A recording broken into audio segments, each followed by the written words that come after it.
Alright, here we are at round 2. Well, round 1 was used mostly to establish Maleficent's core group and getting the story started. This is where we start to introduce some more of the random players who come in from other sources.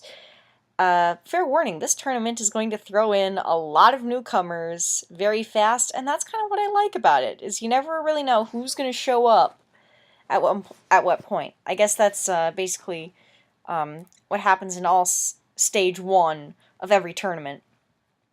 We actually begin with a fight with some interesting trivia behind it. Starring one of Toon Master's favorite game villains, LeChuck from the Monkey Island games, and is going to pit him against Captain Hook. Now, Kirby originally said keep this fight to a certain time limit, and so Toon Master, in order to do that and fit all his edits in, sped it up, and the two of them have kind of been saying that this is the worst edited fight in the series, whereas given the tempo of the music and, you know, kind of the feel of urgency, I actually think that the speed up makes the battle look better. The Voodoo Cannonball. I just think this looks so much more awesome with the parrots all hurrying to get to their destination.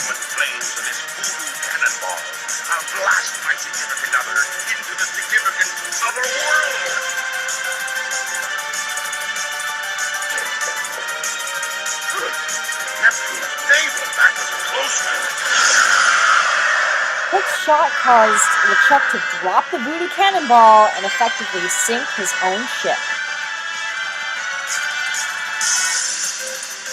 Oogie Boogie has just been called in by Maleficent. I don't even know where she thought to get Oogie and Tai Lung. I think she was just looking for, who are some powerhouses around here? Yeah, you two will do. You have a good resume. Anyway, Oogie goes up against Meta Knight. I actually kind of like how that little label of his name was left in there for a flash. Meta Knight! A new challenger approaches. I kind of wish some of the animated side would have their challenger approaching screen. Let's just flash with the name Oogie Boogie. New challenger approaches. The Halberd. I think even Sid Highland would be hard-pressed to build a better airship than the Halberd. I mean, look at that thing.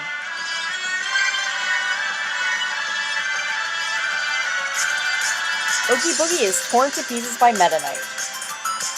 You know, when one guy wields several blades and the other guy is a canvas sack made of very delicate guts, that was bound to happen.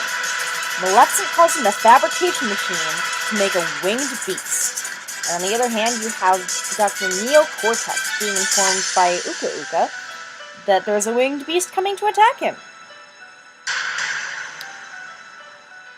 So Neo-Cortex is going to get the Wasteland mission.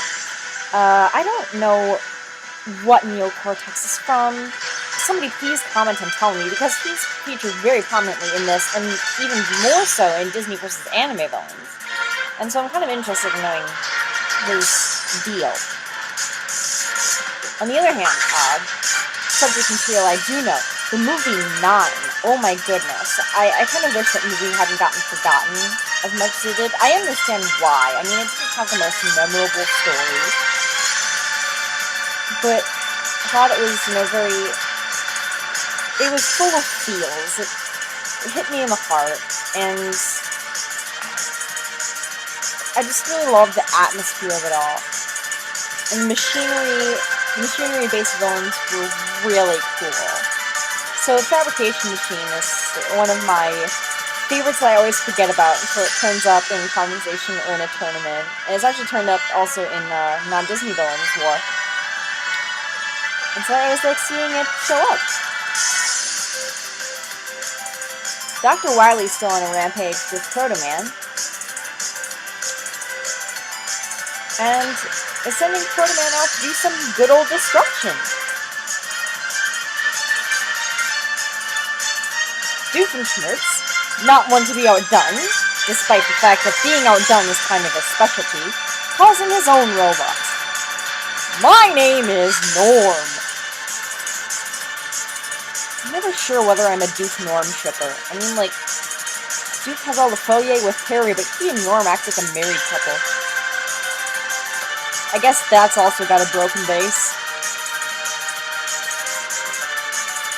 I love how Proto-Man's movements are all fluid, and Norm is just so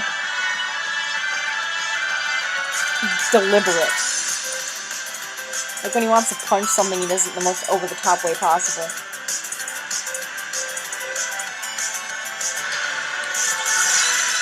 Maleficent sending out her new and most unexpected general, Tai Lung. He's kind of the oddball of the faction right now, but you've got to admit, Tai Lung and Maleficent coming together, that's just really cool to think that. He's going up against the Panda King. What are you gonna do, big guy? Sit on me? I don't know who the Panda King is or where he's from, but this is an absolute genius matchup. Given the source material, you know. Kung Fu Panda, my goodness, probably one of my favorite CGI movie series. I thought 2 was better than 1, but I like Tai Lung better than Lord Shen.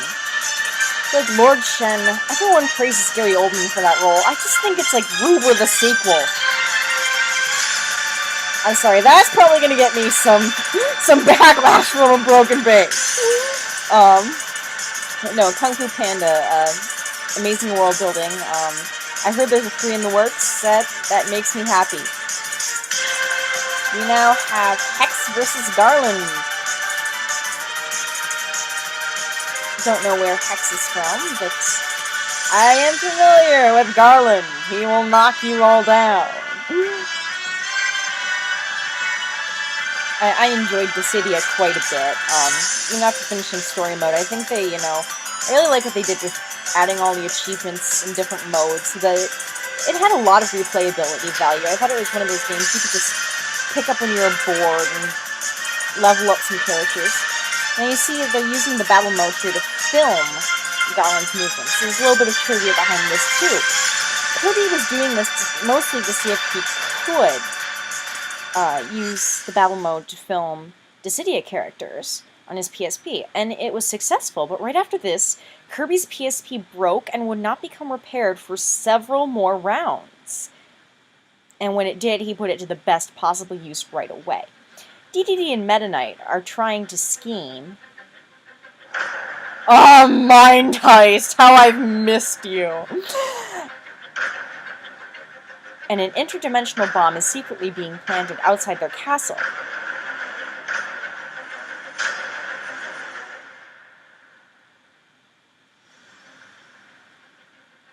The result of this being that they're transplanted into the animated realm.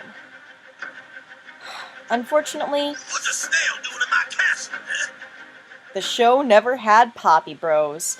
Oh, goodness, I just don't feel right referencing Game Grumps now that John's gone, but let's just honor his memory by making jokes. Poppy Bros! Yeah, we won't actually get to make that joke. Ganondorf is watching everything go down, kind of spying on things, being a boss as Ganondorf does. Is there anyone who doesn't like Ganondorf? Dr. Wily has decided that defeat means friendship. Well, Doof was the one who was defeated, so he gets to be the judge of that. And Wily and Doof are teaming up in what's going to eventually become animated versus video game villains version of the Sorcerer Society. Meanwhile, Maleficent and Black Wolf, another alliance that's just, oh my goodness, awesome in its cracktastic crossoverness. Not fair, man. I think that there's a rule that every tournament has to use that line at least once. And the Warriors of Chaos are gearing up. Kefka and X-Death have to stand next to each other. And Sephiroth's like, oh, I'm so tired of these crazy people. Oh, Maddie. Yeah, the Warriors of Chaos can basically be split up into the camps of sane and insane. And then you've got Golbez, who I'm not sure really wants to be there. So that is round 2. You can see things are heating up a little bit. Alliances are being formed. What is next to come?